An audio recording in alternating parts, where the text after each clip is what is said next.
Bueno, pues buenos días. Muchísimas gracias por estar aquí, a todos vosotros. Gracias, como siempre, en la persona de Anxo Calvo, a la Facultad de Economía y Empresa, pues por su hospitalidad y por acogernos. Gracias a Marta Rey por su esfuerzo continuado en la dirección de este posgrado de Responsabilidad Social de la Cátedra Inditex UDC. Y gracias a Joaquín González Muntadas, por estar hoy con nosotros en esta conferencia en régimen en ciclo abierto de la cátedra. 2 minutos yo para introducir un poco a Joaquín y luego le paso la palabra a Anxo y a Marta, pues como es habitual en estas conferencias.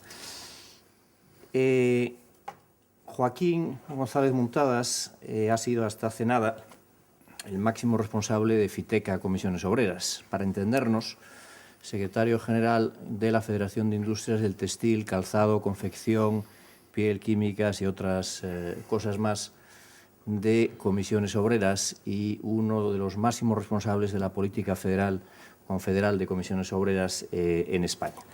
Desde esa responsabilidad yo he tenido el privilegio y el placer de compartir con Joaquín más de una experiencia en ese proceso maravilloso del que ya hemos hablado alguna vez, que ha sido y sigue siendo construir, hacer la responsabilidad social corporativa del Grupo Inditex. Y os podéis imaginar que una persona pues, que ha tenido en esos tiempos la máxima responsabilidad en un sindicato tan representativo como es Comisiones Obreras en el ámbito del textil, calzado y confección, pues efectivamente hemos hecho alguna que otra cosa juntos. Joaquín es fundamentalmente un sindicalista. Y la palabra sindicalista, como todo en esta vida, cuando se utiliza como se tiene que utilizar, es decir, hablando del buen profesional, del buen sindicalista, tiene un gran componente de compromiso social, de voluntariedad, de voluntariado. Él mismo define el oficio de sindicalista como el arte de distinguir correctamente en cada caso entre aquello en lo que debemos ponernos de acuerdo y aquello en lo que podemos e incluso debemos mantener el desacuerdo.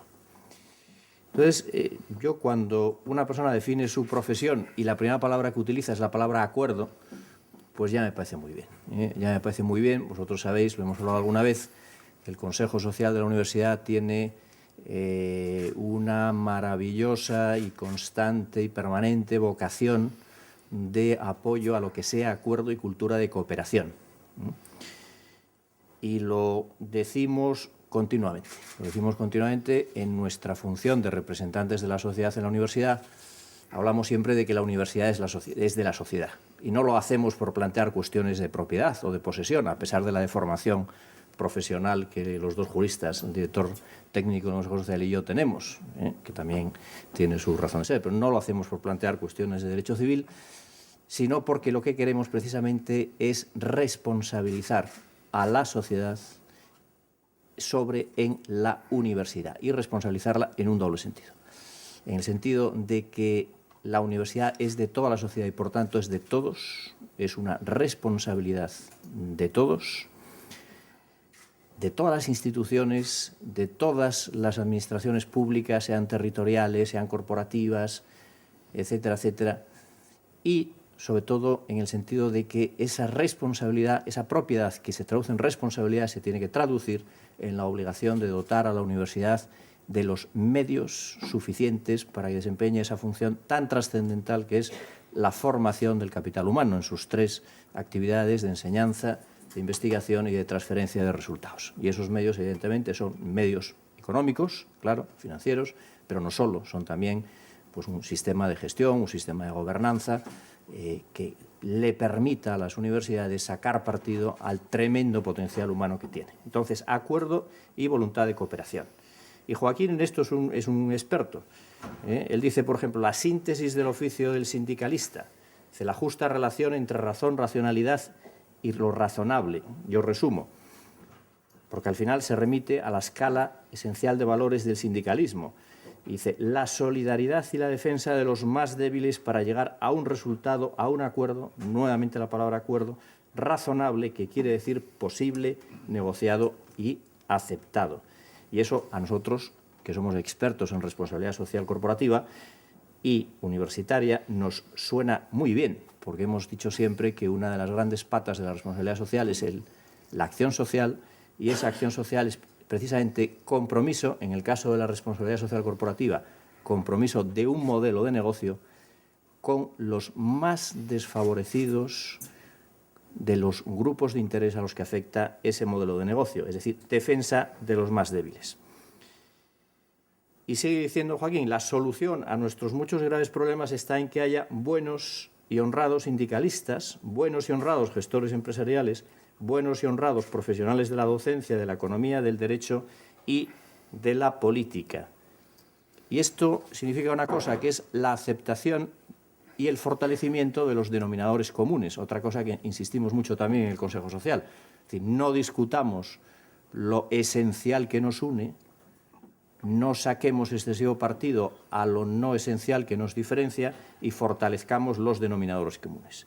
Y, evidentemente, entre esos denominadores comunes está el gestor empresarial, la empresa, que es el gran instrumento de desarrollo económico y social y, por tanto, de creación de riqueza y de empleo, pero también está, evidentemente, el buen sindicalista, es decir, el sindicato que debidamente representa y defiende los intereses humanos y los intereses sociales, los derechos humanos y los derechos sociales de la clase trabajadora, que es uno de los componentes esenciales de la estructura social y uno de los componentes esenciales del desarrollo económico y social y de la creación de empleo y riqueza.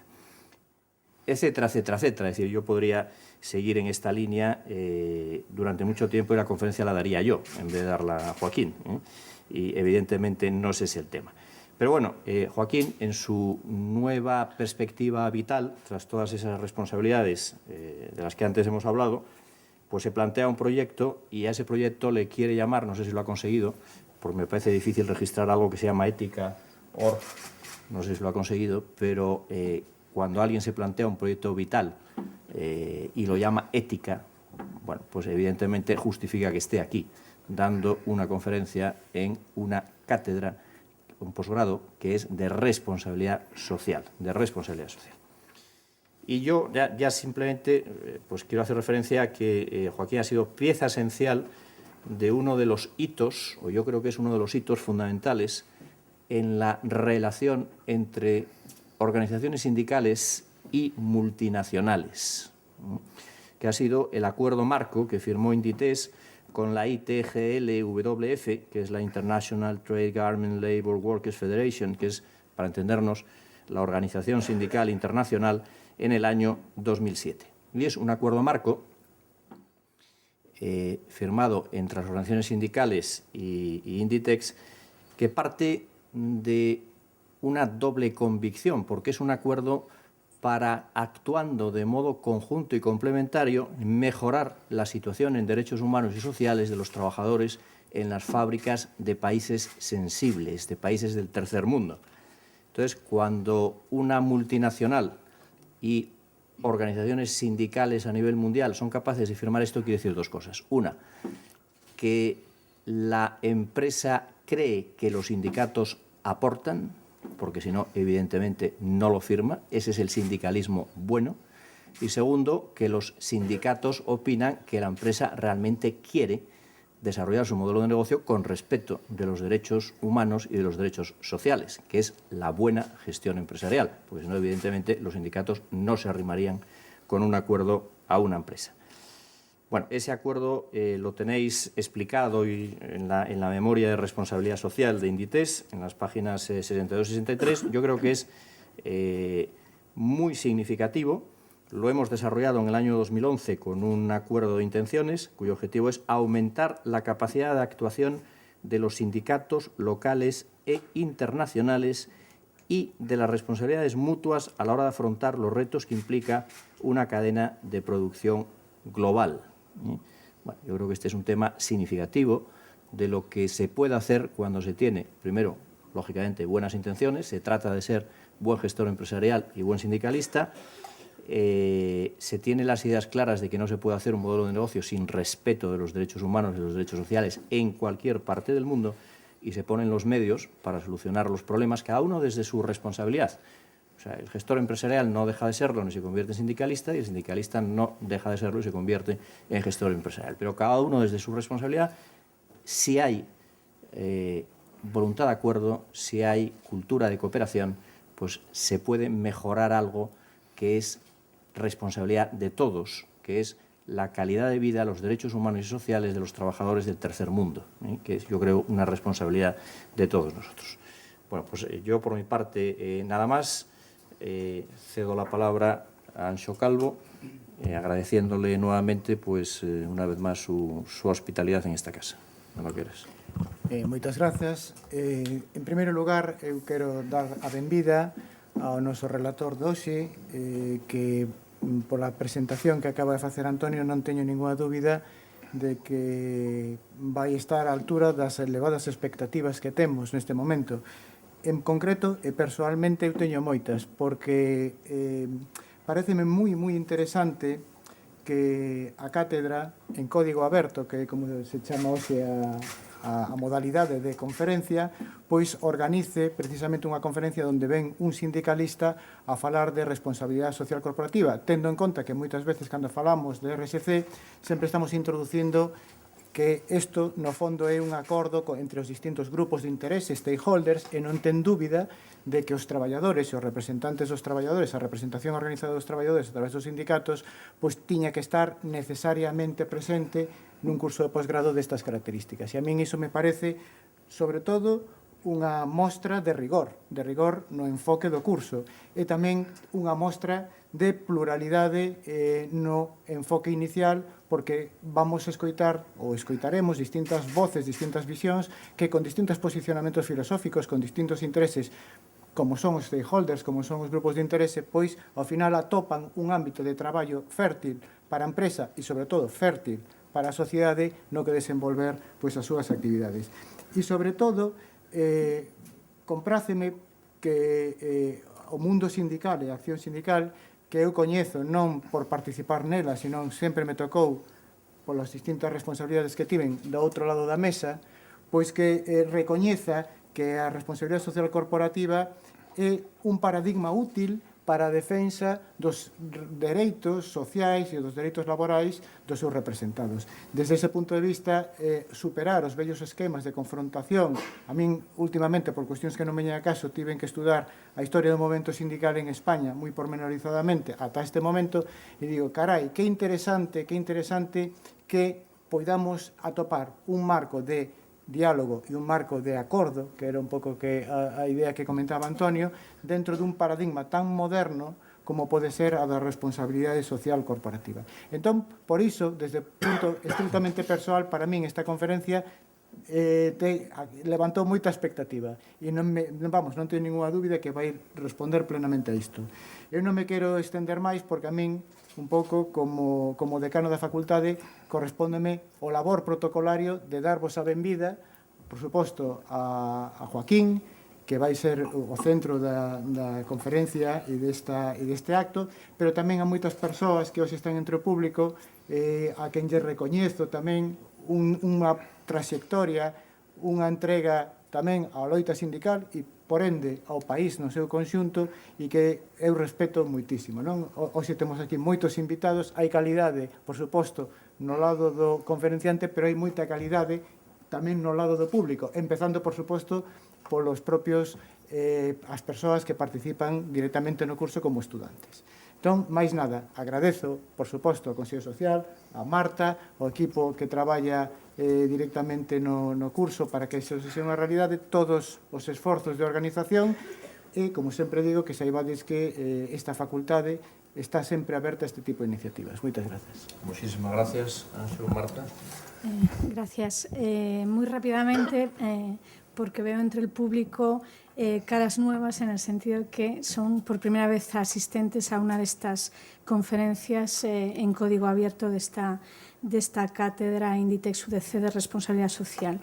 Deciros que el objetivo de todas las actividades, tanto docentes, el posgrado en responsabilidad social, como de divulgación, como es este ciclo de conferencias, es aproximarnos con el mayor rigor posible a un fenómeno que es el de la responsabilidad social, que no solo es importante, sino que es de una complejidad enorme, y hacerlo, como os decía, con rigor, pero hacerlo como hay que hacerlo, es decir, desde una multiplicidad de perspectivas que cuanto más diversas sean, mejor. Y entre esas perspectivas pues era obligado incluir el punto de vista del sindicalismo. Yo en ese sentido pues le estoy muy agradecida a Joaquín porque esté hoy aquí. Yo creo que no es solo un lujo tener hoy a Joaquín aquí, porque es uno de los mayores expertos de este país en relaciones laborales, industriales, con una larguísima trayectoria en negociación colectiva, como Antonio decía, en química, en textil, en energía, sino también porque lo tenemos aquí en este momento suyo específico tan bonito, ¿no? Es decir, un directivo de sindicatos que resuelve bien algo que en este país tendemos a resolver mal, que es la sucesión, y no solo la resuelve bien, sino que se encuentra en un momento de reinvención pues de un potencial enorme, gracias pues al entusiasmo y al apasionamiento que él aplica a todo lo que hace, y a ese bagaje técnico espléndido y sobre todo ético que él tiene, ¿no? Y que yo creo que en un momento como este, en que todos debemos intentar sumar, y para sumar hay que consensuar, pues va a ser sin duda una oportunidad única escucharle. Gracias. Muchísimas gracias. Pues Joaquín, cuando quieras. Bueno, buenos días a todos y a todas. Iba a empezar agradeciendo a la cátedra la invitación, que es un lujo para mí y un placer, pero primero quiero agradecer las cariñosas palabras con las que me habéis presentado, ¿no? Y es verdad, es el inicio de una vida nueva, profesional, hecha con mucho entusiasmo, y debo decir que uno de los primeros pasos pues es esta propia conferencia que me lleva a hablar en esa parte de la frontera entre primera persona del plural, cuando hablo del sindicalismo y de la actividad, y una perspectiva entendiendo de que, al final, creo que la gran ventaja de intentar, como se decía, afrontar o analizar o ver la perspectiva de la responsabilidad social, en este caso, en cualquier otra cosa. Trabajar juntos no quiere decir mirarse uno al otro, lo digo en el ámbito de las empresas, lo digo en el ámbito de las administraciones, sino trabajar juntos quiere decir mirar juntos la misma cosa. Y en estos momentos es mirar juntos la misma cosa, quiere decir verla desde la parte sindical, qué es la responsabilidad social corporativa. Y efectivamente en este ciclo de conferencias, y seguramente que a las personas que están haciendo el posgrado pues irán encontrando diferentes caras del prisma, que cada una tiene su razón, pero que cada una le toca el sol o la sombra en un momento distinto, y por tanto todo ello es lo que hace el prisma en completo. Si no, evidentemente hablar de la responsabilidad social cuando hablamos de trabajadores, de trabajo, de empleo, de condiciones de trabajo, sin la óptica o la visión o desde la ventana del mundo sindical, pues queramos o no, es una parte, yo comparto, incompleta, como lo sería el no tener presente el resto de las partes implicadas, ¿no? Bien, muchas gracias por la invitación, es un placer y estoy muy contento. Gracias a todos. Bien, hemos titulado esta conferencia desde la experiencia sindical, una mirada a la responsabilidad social corporativa.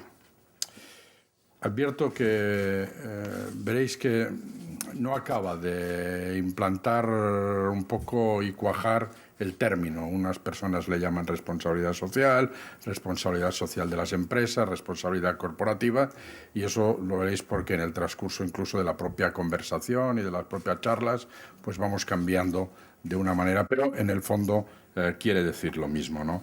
Quiere decir, digo, una mirada desde mi experiencia de dirigir la Federación de Industrias de la Moda, de Energía, de la Química, de Comisiones Obreras. Una de las organizaciones, y de algo me enorgullece, de las organizaciones sindicales reconocida en los foros interesados en la responsabilidad social digo Fiteca Comisiones Obreras, la organización, la federación sindical que he estado dirigiendo hasta hace poco, por su compromiso en el campo de la responsabilidad social. El objetivo es también transmitiros algunas ideas que entiendo pueden ser útiles a personas interesadas en la RSC. Es este un término que pretende en sí mismo transmitir el esfuerzo voluntario de la nueva empresa, de la empresa sostenible, de la empresa ciudadana, de la empresa con capacidad de diálogo y comprometida socialmente, un concepto que cada día está más presente en los medios de comunicación, pero también en el discurso político, social y, cómo no, en el académico. Pero hay que decirlo también, porque si no nos confundirían muchas de las realidades que vemos diariamente.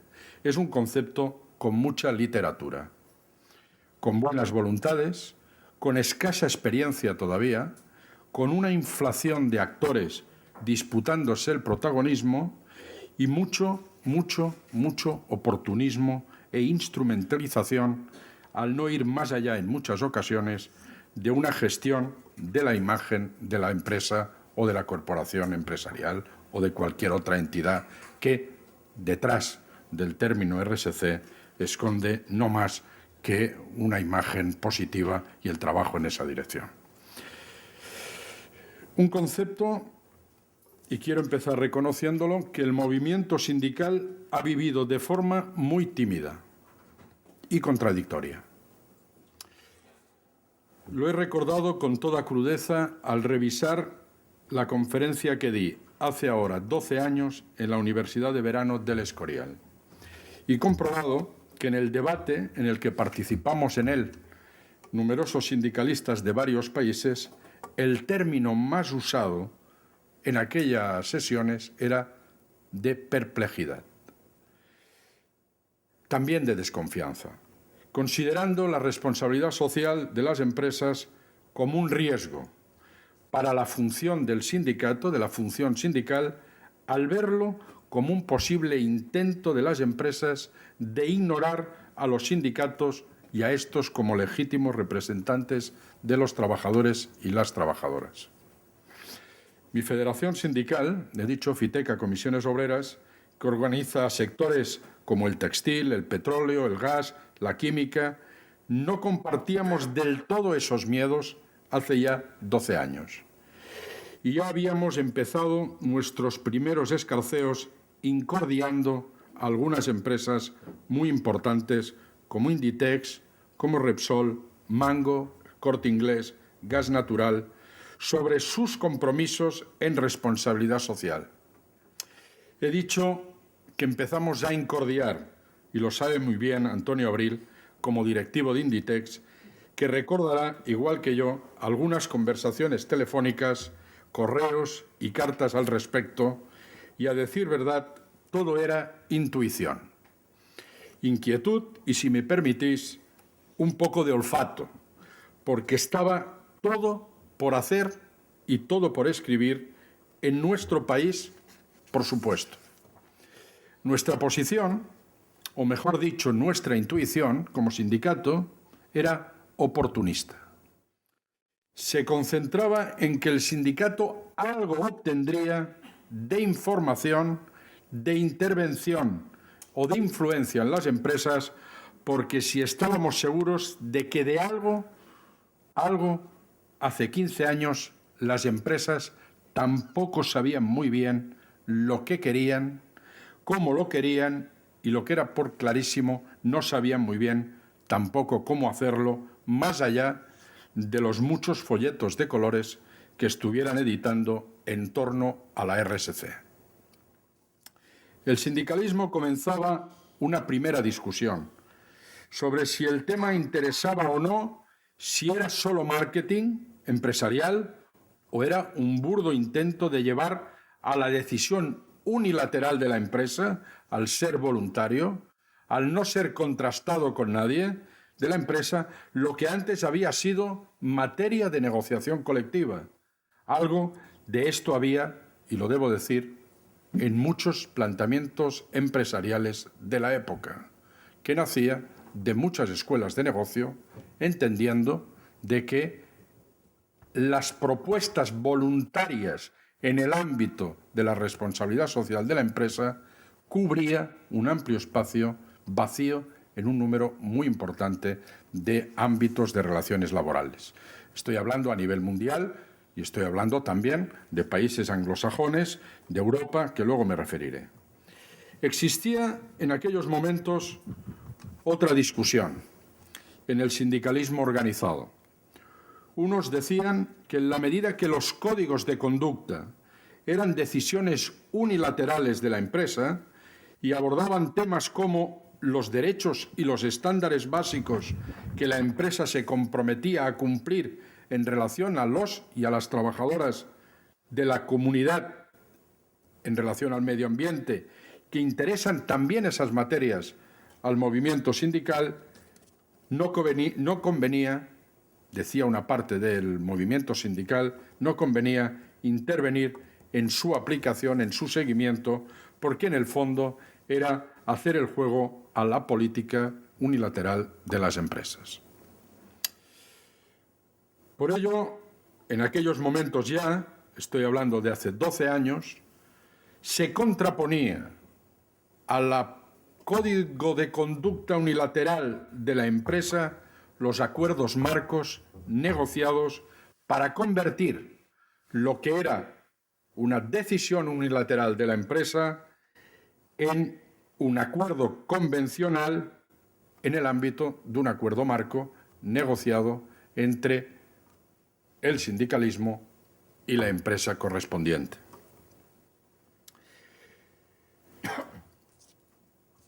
Entendiendo sobre todo, que ese era el gran cambio o, en todo caso, el único ámbito de intervención real del sindicalismo en torno a los códigos de conducta y a la responsabilidad social de las empresas.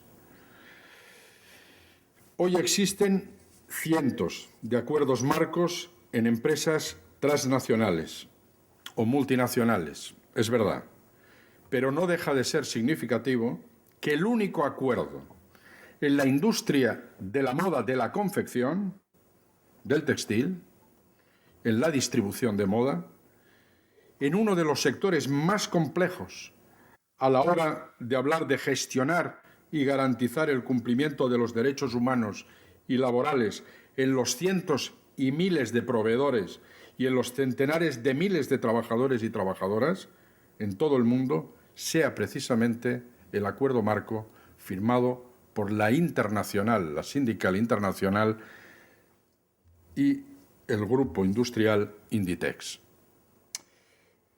que se alcanzó después de un trabajo muy gradual. ¿Por qué traigo a colación este tema?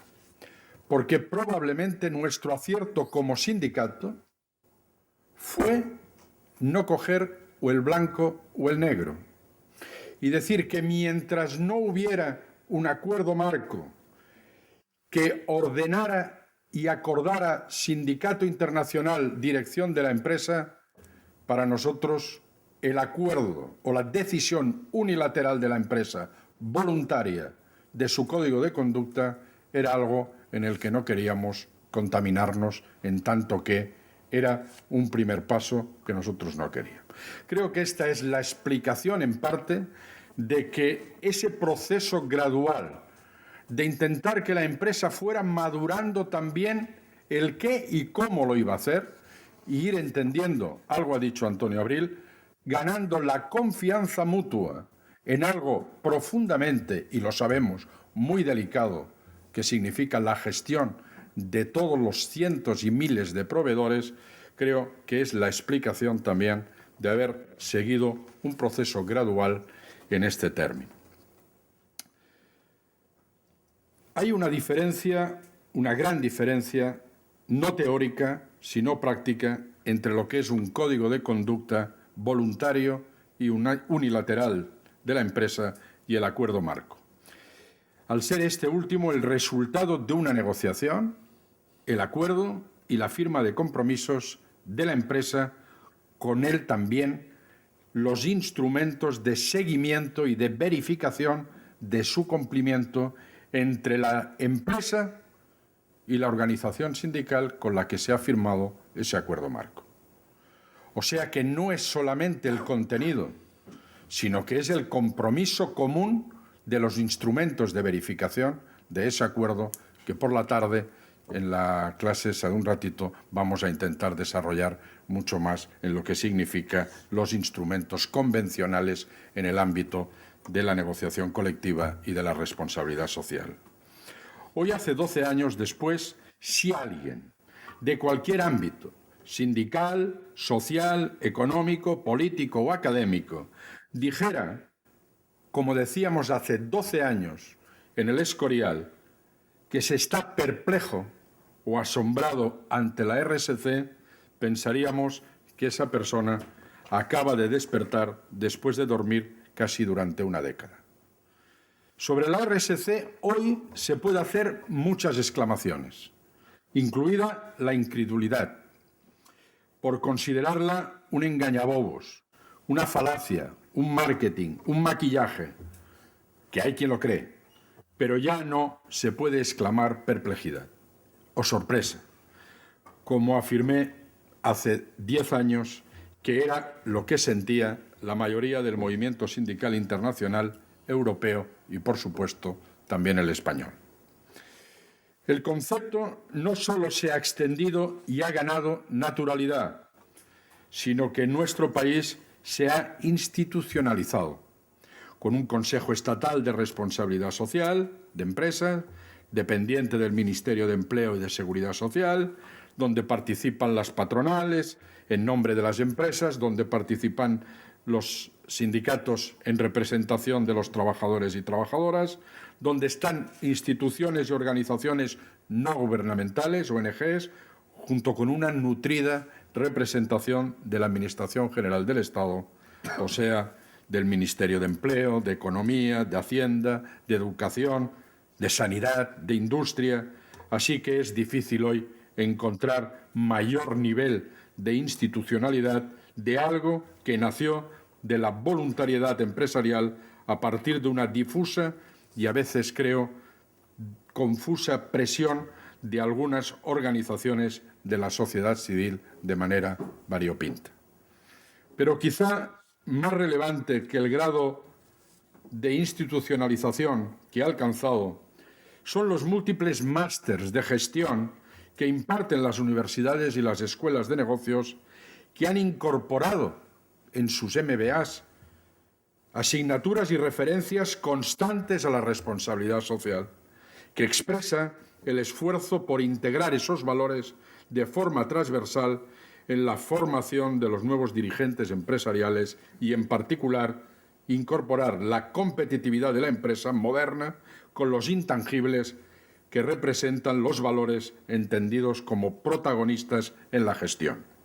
Estoy hablando de teoría, es verdad, de conceptos o imágenes de la realidad, imágenes mentales, que cuando se concretan muchas veces tienen poco que ver con la realidad y con lo que le han explicado a uno o a una en un máster de gestión empresarial o en cualquier otra academia. Se concretan muchas veces, insisto, tienen poco que ver, pero eso sería una harina de otro costal. Por eso, hoy podríamos decir, si me lo permitís expresarlo así, que la responsabilidad social ha conquistado la hegemonía social en términos gramscianos, el haberse convertido en un valor de referencia para la mayoría de la sociedad. Hoy ya no es un fenómeno nuevo en el debate por qué y para qué sirve la RSC. Hoy, hablar de responsabilidad corporativa, todo el mundo sabe y entiende que nos estamos refiriendo a un valor positivo, como es el compromiso de la empresa con la mejora social y que con ello quiere decir necesariamente ir más allá del cumplimiento estricto de la ley. Hoy todo el mundo ya sabe que hablar de responsabilidad social corporativa es el esfuerzo por definir la moral o la ética de cada empresa. Me refiero al término moral como la conciencia o el conjunto de facultades y valores de una persona o de una colectividad, en este caso hablamos de una empresa, que se consideran éticamente aceptables. Entiendo, por otra parte, y quiero subrayarlo, porque considero esencial la precisión, la ética en el sentido aristotélico de Aristóteles, cuando define que solo son morales, exageradamente, en el sentido de especiales, aquellas acciones en las que se puede elegir y por ello decir que sí o que no, hacerlas y realizarlas. Así que no merecen o no merecerían ser calificadas de éticas excepcionales en el término que estamos hablando el solo hecho de cumplir la ley, porque en un Estado de Derecho una empresa no puede elegir aceptar, aplicar la ley o no aplicarla. Esa es, en definitiva, entiendo, la gran diferencia que existe a la hora de analizar la responsabilidad social y el papel ético excepcional de una empresa o de un número importante de empresas. Podría decirse que hoy la responsabilidad social es el esfuerzo por determinar una conducta ideal o desde el concepto griego de éticos, que significa, entre otras acepciones, carácter. Es el esfuerzo que define un nuevo carácter de la cultura prefigurativa y comportamientos que aspiran a incorporarse al comportamiento futuro, a ser la pauta de una nueva cultura y, en este caso, de una nueva cultura de empresa. Como resume bien la antropóloga Margaret Mead, al definir como cultura prefigurativa, dice que esas nuevas costumbres que no se aprenden del pasado o que se presentan radicalmente distintas de los tiempos de sus predecesores. Creo que así deberíamos definir a la responsabilidad social de las empresas de hoy, como la ruptura, incluso, y sé que es un término muy radical, del propio papel de la empresa y del perfil del empresario, y por ello debería ser cierta la teoría que expone el profesor Guillermo de la Dehesa en un excelente artículo que os recomiendo, que se titula El empresario del siglo XXI, donde él define muy bien, de forma esquemática, los dos tipos de empresarios que ahora cada cual de los presentes en la sala ponga la etiqueta a los empresarios que conoce o a la empresa en la que trabaja o en la que ha trabajado. Y dice el profesor, hay un tipo de empresario, lo define como homo economicus, es decir, hedonista en el consumo, egoísta en la riqueza, individualista en la gestión y estejanovista en su trabajo. Es posible, atendiendo a esta definición, de que precisamente de este empresario no nazca la iniciativa de la responsabilidad social ni la ruptura del papel de la empresa del pasado. Define otro perfil, Guillermo de la Dehesa, en el que dice empresario, el nuevo, el que se aspira, es el que se adapta a un nuevo entorno económico más abierto, global y complejo, donde los valores del egoísmo comienzan a dar paso al altruismo, a quien su flexibilidad, capacidad creativa y de innovación sustituyen a la rigidez, al trabajo en equipo, un empresario que ya no vive aislado, que tiene responsabilidades sociales respecto a sus empleados, los clientes, los suministradores y en un entorno cada vez más competitivo que le exige una excelencia que sobrepasa sus tradicionales dotes de mando, por tanto, de su trabajo solo, sin participar con otros agentes de la sociedad. Es muy posible de que ese perfil de empresario nazca de verdad la innovación en la gestión, que es el primer paso y con ella las mejores prácticas de responsabilidad social. Pero antes de entrar en algunos por qué y cómo de la gestión de la responsabilidad social desde la óptica sindical, quiero apuntar lo que entiendo una de las mayores dificultades para la buena gestión en nuestro país de la responsabilidad social. Y es como en otros aspectos de nuestra vida política y social, es la banalización del concepto, por su inadecuado uso del término, o mejor dicho, por su abuso.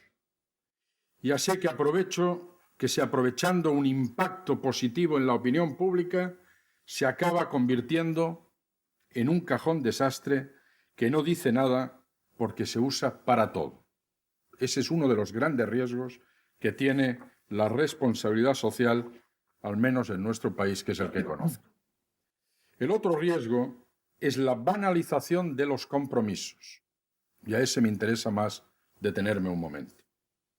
De esos compromisos que se adquieren voluntariamente por algunas empresas. Y lo voy a explicar desde una anécdota. De una anécdota que quizá Antonio Abril recordará también, que en el año 2002, cuando aquí en Coruña, en Arteixo, se celebró el acto de constitución del Global Compact promovido por Kofi Annan y que en nuestro país se dio a conocer como Pacto Mundial de Naciones Unidas. Y del cual Inditex hizo de primer promotor en España y presidió lo que se denominaba la Mesa Cuadrada. Yo asistí a ese acto en Arteixo como único sindicalista, a lo que iba a ser la puesta en marcha de una iniciativa en la que voluntariamente se podían comprometer nuestras empresas para alinear sus estrategias de gestión con 10 principios. 10 principios universales sobre los que contenía y sigue conteniendo el Pacto Global. Derechos humanos, estándares laborales, medio ambiente y anticorrupción. Se agrupaban esos 10 principios en esos 4. La anécdota es que al leer la lista de empresas que en España se habían adherido al Global Compact, desde el primer día fueron 135. Esta fue mi primera decepción, lo confieso. No porque fueran muy pocas comparadas con los miles de empresas que había en España. No, la decepción era porque habían demasiadas empresas. Y si no, veamos. El total de empresas adheridas al mismo pacto global, en Japón fueron 8. En Alemania, 16. Y en Italia, 15. En España, 135. De tacada. Por tanto, algo fallaba cuando en el mismo compromiso e igual de voluntario, por poner 2 ejemplos, ahora que estamos comparándonos constantemente España y Alemania, por comparar 2 realidades, España y Alemania. Se producía una desproporción que solo podemos explicar desde 2 variables. La primera, que las empresas españolas eran y son, en número, más responsables en derechos humanos, en estándares laborales, en rigor, con el medio ambiente y también, claro, y lo digo con un poco de rintintín, en mecanismos que eviten la corrupción. Para ser sincero, no creo que esta fuera la variable que explicaba esa diferencia entre España y Alemania.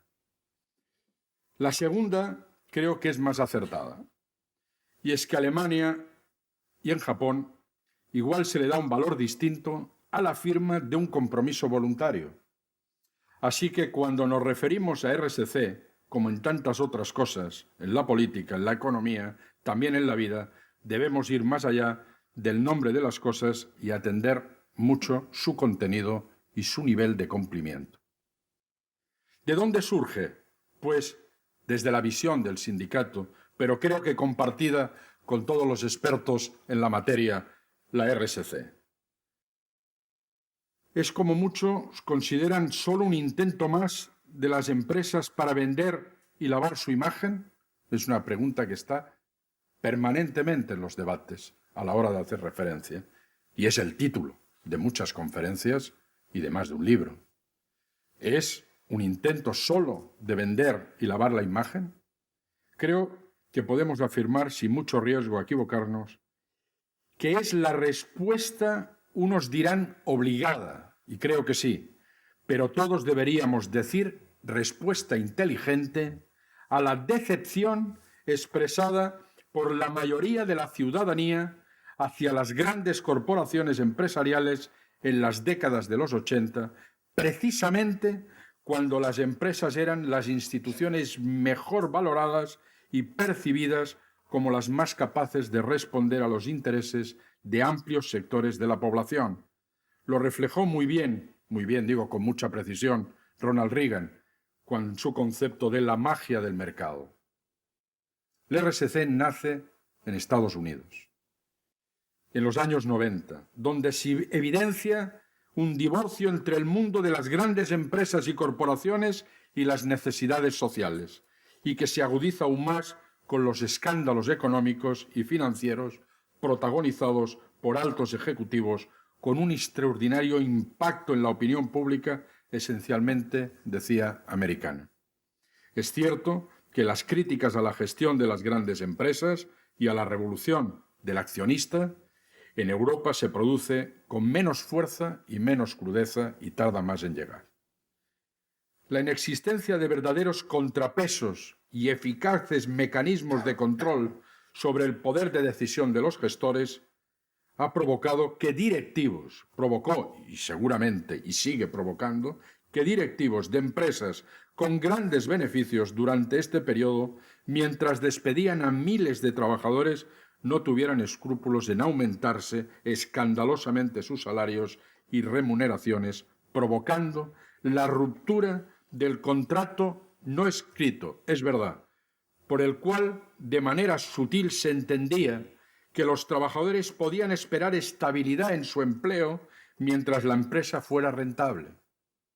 Y a la vez, la empresa podía contar con la colaboración leal de los sindicatos y una aceptable identificación de sus trabajadores y trabajadoras con los proyectos y objetivos empresariales. Lo más grave de la ruptura que se dio en aquella época, de ese pacto, es que se había producido en un contexto de fuerte crecimiento económico y, por tanto, no como una respuesta a los despidos de las necesidades de carácter coyuntural y de crisis, lo que explicaría la reacción y la contestación social. El paradigma de esta decepción, por su dimensión a escala mundial, fue Enron. Lo recordaremos todos y todas.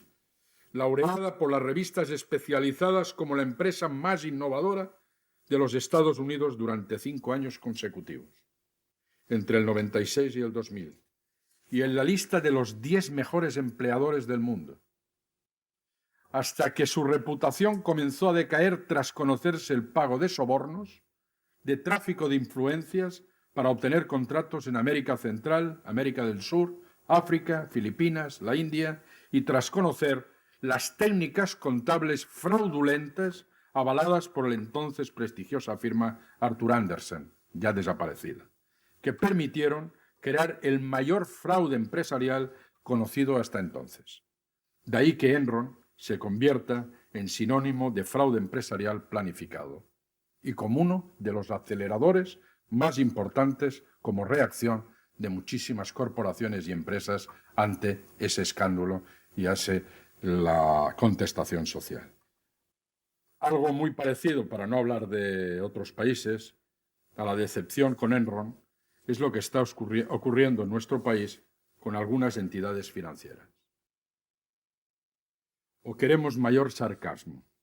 Comprobar hoy que hace justo 5 años la tercera empresa española percibida como mejor reputación social fuera Caja Madrid, Bankia, que nos respetó el mínimo código de buen gobierno y que actuó con prácticas fraudulentas e ilegales con sus clientes, como ha sido con las preferentes. La tercera empresa con mejor reputación después de conocer las abusivas políticas retributivas de sus directivos y la temeraria política de créditos a los amigos de estos. Algo falla en las listas, en los rankings, en la percepción de la sociedad a la hora de juzgar, analizar y valorar a las empresas.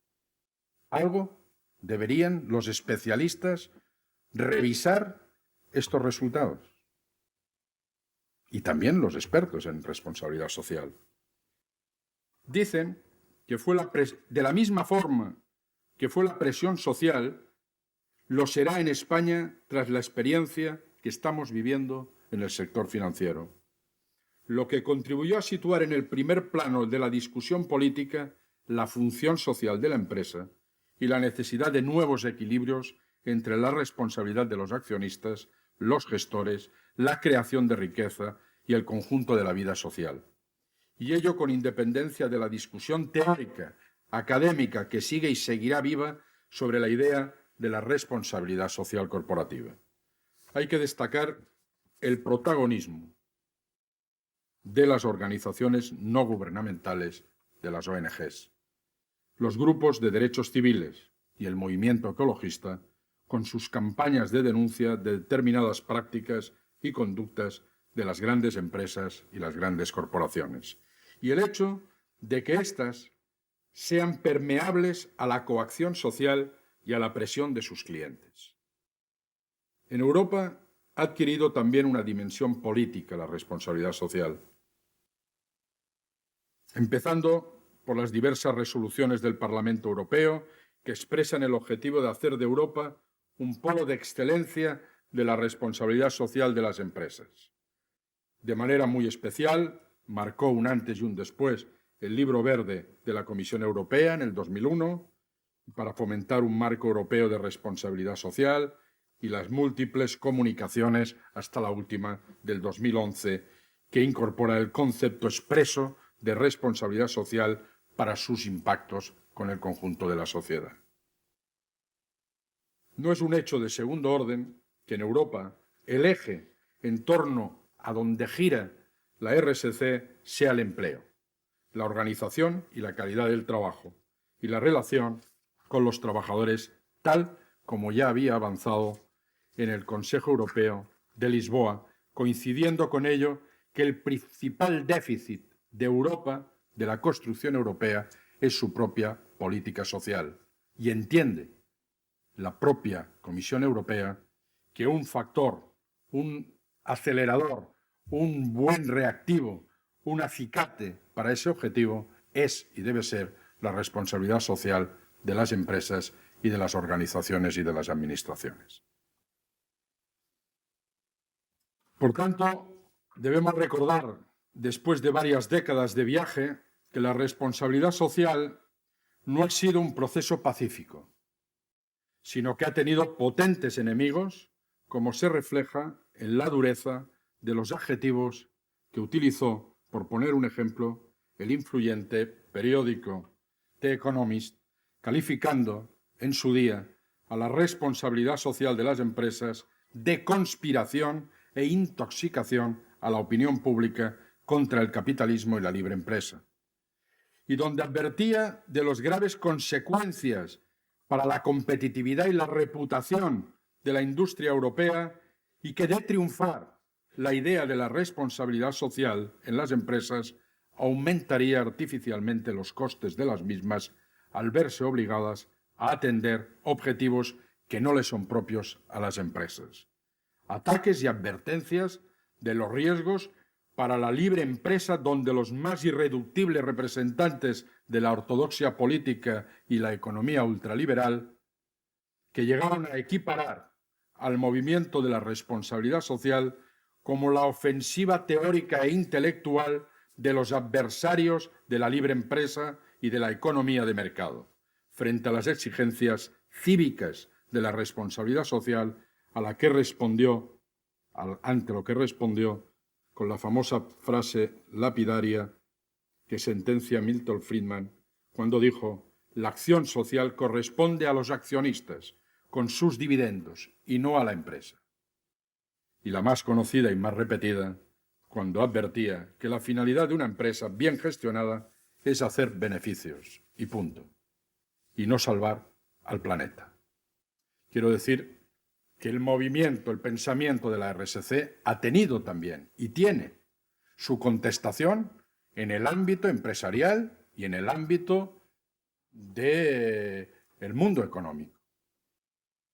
El verdadero cambio al que asistimos, y creo que es la clave de bóveda que explica en gran medida lo que es la propia lógica de la RSC y el comportamiento y los temores, que el miedo es el que hace guardar la viña de las empresas en torno a la RSC. Voy a intentar desarrollarlo brevemente. Creo que es el gran protagonismo que adquieren los intangibles en el valor de la empresa. El valor que adquiere la marca, que este es un evidente cambio de paradigma con relación a décadas pasadas, donde ayer, hace unas décadas, se repartía el valor de la empresa entre el 80% de lo tangible y el 20% el intangible.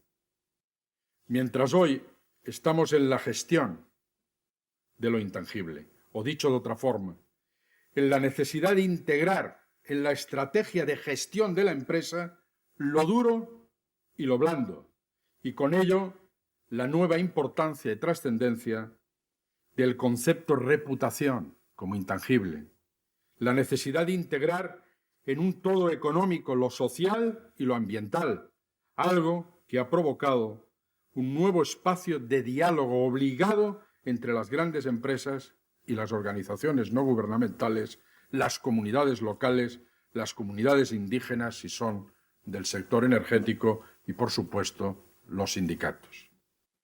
Quiero hacer este paréntesis antes de entrar en el papel concreto de los sindicatos en la responsabilidad social, porque podéis intuir que por su papel complejo como organizaciones, que somos, acostumbradas a gestionar la dureza de las relaciones laborales concretas entre el trabajador y la trabajadora, su productividad, su salario, sus condiciones de trabajo con su empresa, que tienen muy poco que ver con el intangible, y al mismo tiempo la gestión de lo blando.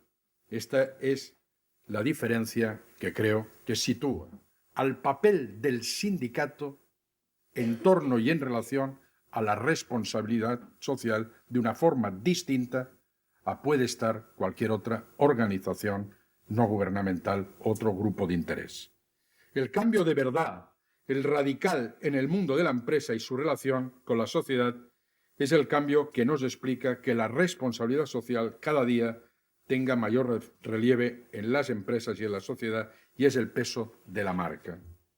Porque hemos pasado de la idea de no hace tantos años de que lo principal era la producción, lo duro, y que la marca, lo blando, era solo un agregado. Hemos pasado de centrar todo el esfuerzo en diseñar y fabricar productos a considerar que lo más importante es comercializar y distribuir esos productos. Y que la marca no es solo una imagen impresa en la que van las etiquetas, sino que hoy la marca identifica una identidad o incluso una conciencia empresarial.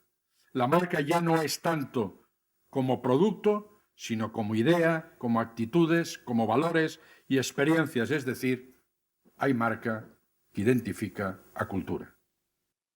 La marca, y con ello hemos invertido la correlación de fuerzas. Si la marca es todo eso, ¿quién es el dueño? El cliente. Por tanto, no es lo mismo, y quiero matizarlo, el valor del cliente y la debilidad de la marca frente al cliente y, por tanto, cualquier ataque de su reputación. Si estamos hablando de una marca de frenos que va instalado en un vehículo, frenos Ferodo, que va en un Citroën, no es lo mismo el impacto del deterioro de esta marca. Es probable que no dejes de comprar un Citroën porque lleve una marca Ferodo o unos cristales en un edificio, siempre y cuando no coticen en bolsa. Y luego ya entra otro campo en relación a la reputación y todo el ámbito de presión en este campo. Pero para simplificar el concepto, solo quiero decir la diferencia entre un fabricante de frenos y Nestlé o Camper, por poner dos ejemplos, y poner Zara. Es decir, un espacio en el que inciden frente a esa marca variopintas organizaciones no gubernamentales que saben que el talón de Aquiles de esa empresa es la marca y por tanto saben que la percepción que tengan de esta el consumidor es su fuerza en relación a la presión. Es una novedad que ha sido potenciado por la globalización de los mercados, pues ha modificado el panorama del trabajo mundial.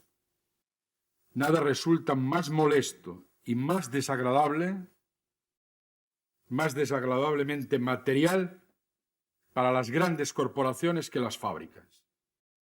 Las fábricas que manufacturan sus artículos. La razón del cambio es sencilla. Construir una marca es un proyecto extraordinariamente caro. Muy caro. Y necesita una atención y una gestión, pero necesita unos recursos. Y para que una empresa recupere los costes, solo puede destinar una cantidad finita de dinero a cubrir los gastos de las materias primas, de la fabricación, de los gastos fijos, de la creación de marca, porque después tiene que firmar contratos de patrocinio, de promoción, de publicidad elevadísimos.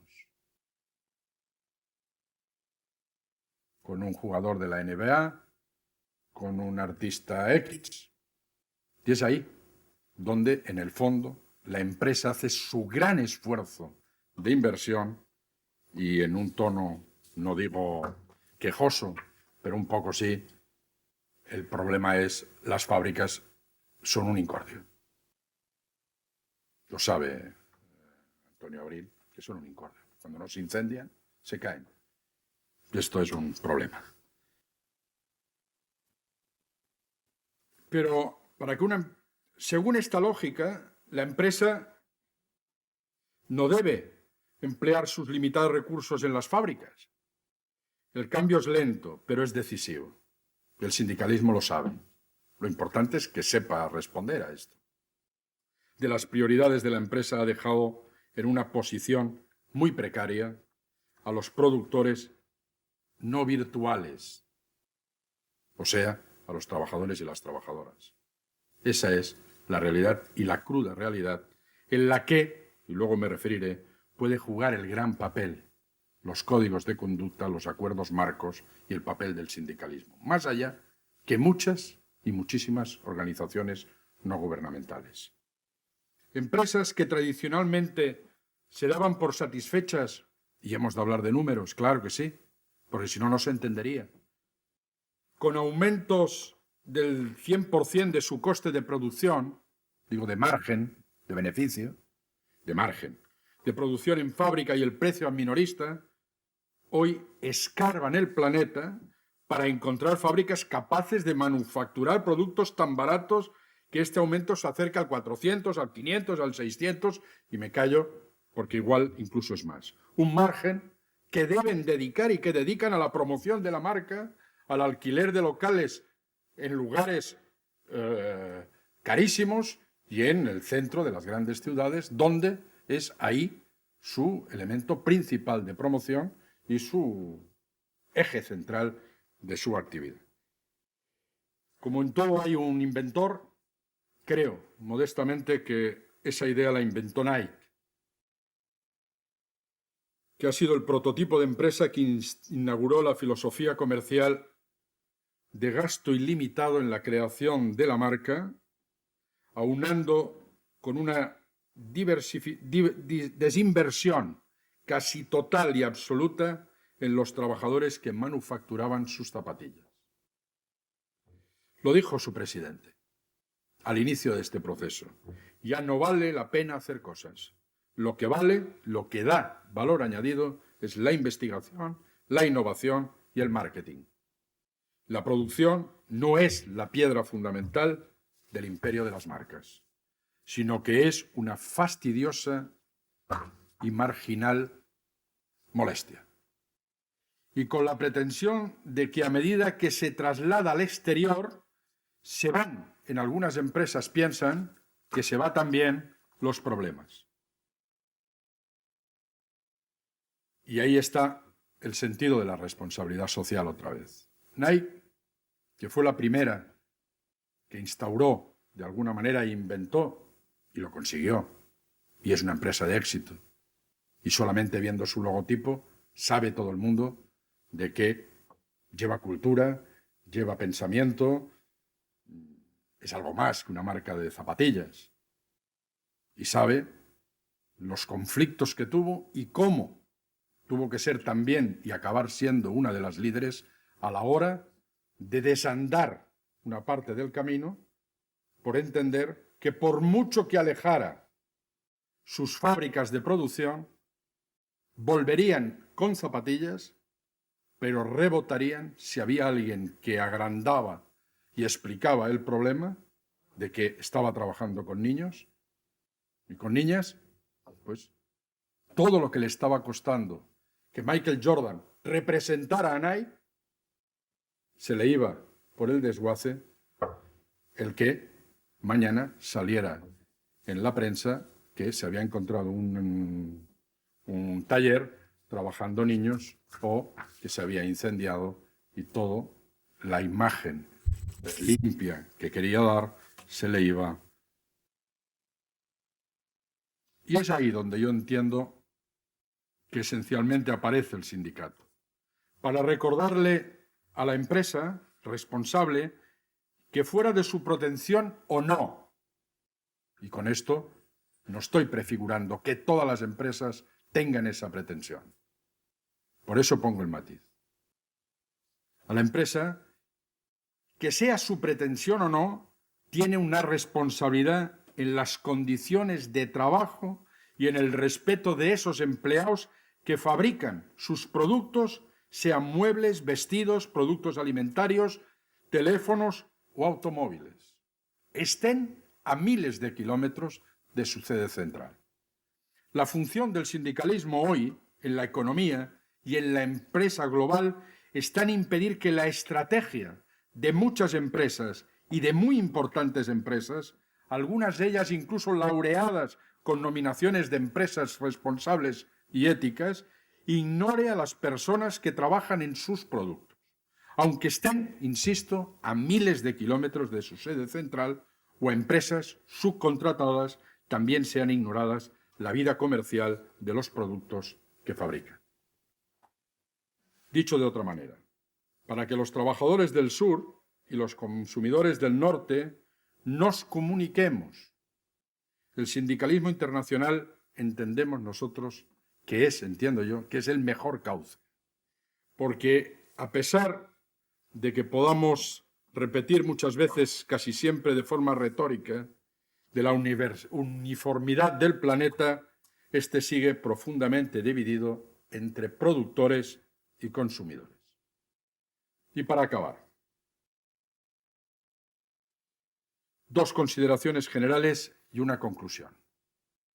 La primera consideración general sería que es muy difícil hablar en los términos que hoy se hace de la responsabilidad social sin un mundo absolutamente intercomunicado por Internet y por las redes sociales, que permiten que las empresas estén constantemente observadas, censuradas también por los agentes sociales, las organizaciones no gubernamentales, los consumidores, los órganos institucionales y, más allá, directamente por sus clientes y la ciudadanía en general. La segunda consideración la hago en forma de declaración de principios. Después de que el movimiento sindical ha despejado sus dudas y perplejidades iniciales que me refería en relación a la responsabilidad social. Hoy está obligado el sindicalismo a luchar para que la empresa sea algo más que los dividendos de sus accionistas, para que en ella rija un principio de responsabilidad pública y para que, de acuerdo con ello, las empresas sean responsables de los resultados y de los impactos económicos, sociales, ecológicos de su actividad. Por ello, el sindicalismo debe incorporar a la negociación colectiva cuantos mecanismos y obligaciones a las empresas que permitan garantizar el seguimiento, el control, en definitiva, el compromiso, el cumplimiento del compromiso inicialmente voluntarios de la responsabilidad social de una empresa. Y la conclusión. Los trabajadores de una empresa y sus sindicatos son, entre los actores de la responsabilidad social, los que tienen una posición más compleja,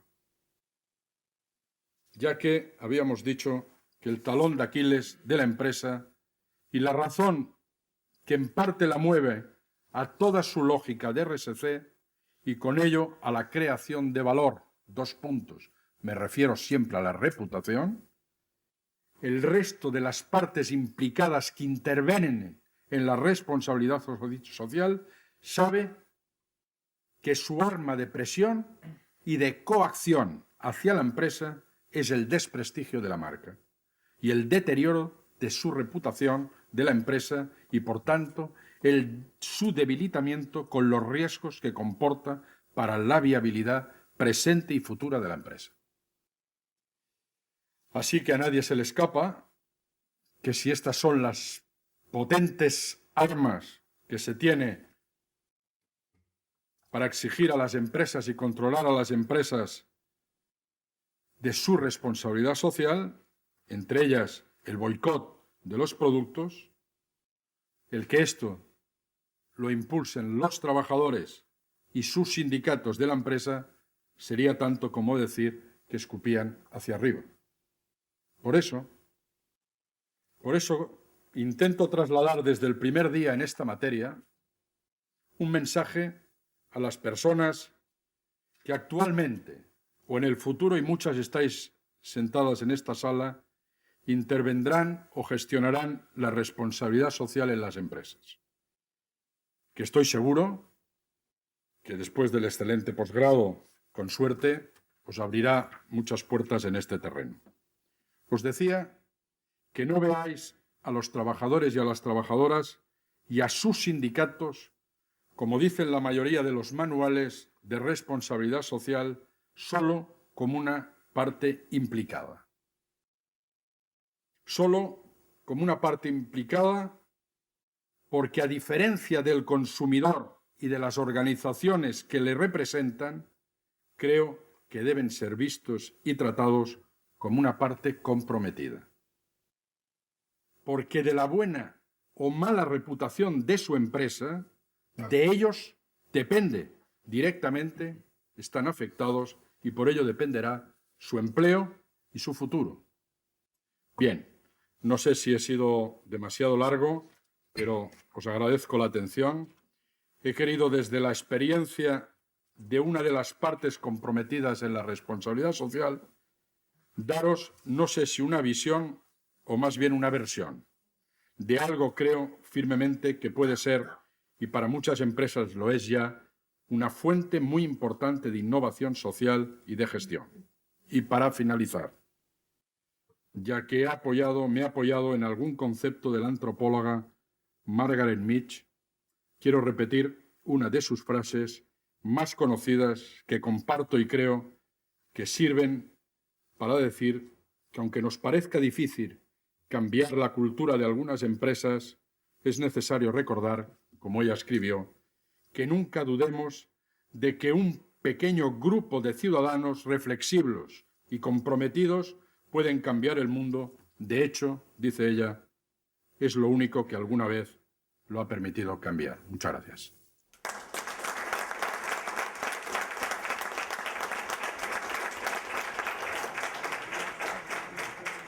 Muchísimas gracias, Joaquín. Yo creo que hemos disfrutado todos mucho de tu visión de la responsabilidad social, tu visión desde el punto de vista de los sindicatos, que además ha sido una visión muy global, muy internacional, lo cual no es fácil.